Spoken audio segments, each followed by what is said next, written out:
Sir Varma గారు రోజా గారు మాట్లాడి సమర్థిస్తున్నారా? చిన్నపిరెడ్డి గారు అది చెప్పండి. ఎగరేసి కొడతాను ఏదో మాట్లాడింది కదా వాళ్ళ గారు మాట్లాడి సమాధానం చెప్పమని చెప్పండి. 100% రోజా గారు అడిగినటువంటి మాటలు పవన్ కళ్యాణ్ గారు ప్రజల యొక్క పన్నులతోటి షికారు చేస్తున్నది వాస్తవమే కదా. ఆమె అడిగింది అదే కదా సార్. ప్రజల కోసం పనిచేయట్లేదు, నువ్వు చంద్రబాబు నాయుడు గారి కోసం పనిచేస్తా ఉన్నావు. మాట గుర్తు చేయండి సార్ వర్మ గారు, ఆయనకి నా నోటితో చెప్పలేను. వాస్తవాలు మాట్లాడితే మీకెందుకు ఇబ్బంది అవుతుంది? ఓకే ఓకే మీరు మాట్లాడితే కదండి సురేష్, నెక్స్ట్ ఇస్తాను కదా మీకు. వంశీ రెస్పాండ్ అవ్వండి.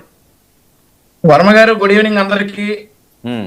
చిన్నపరెడ్డి గారికి ప్రత్యేక ధన్యవాదాలు. ఎందుకు ఆయన పుట్టినరోజే ఇప్పుడు చిన్నపరెడ్డి గారికి రోజా గారి వ్యాఖ్యలు సరైనవి, చాలా బ్రహ్మాండంగా రోజా గారు మాట్లాడారు అన్నంతసేపు ఆంధ్రప్రదేశ్ రాష్ట్రం చాలా సేఫ్ గా ఉంటది. రోజా గారు అలాగే మాట్లాడాలి, వైఎస్ఆర్ కాంగ్రెస్ పార్టీ వాళ్ళు అలాగే సమర్థించాలి. ఈ భారతదేశంలో ఏ రాజకీయ నాయకుడైనా, ఏ డిప్యూటీ ముఖ్యమంత్రి స్థాయిడైనా అన్నాడా? మాట్లాడు దాని మీద. సార్ మాట్లాడమంటారా? చిన్నపరెడ్డి గారు ఉపోద్ఘాతం వినమంటారా? ఇంకొంతసేపు ఆయన ఆపమని చెప్తారా? ఎందుకంటే మాట్లాడలేదు చిన్నపరెడ్డి గారు ఇస్తాను సార్. ఇప్పుడు రోజా గారు నిన్న అన్నటువంటి మాట సురేష్ గారు నేను చెప్పలేను నా నోటితో అన్నారు. నేనైతే చెప్తా,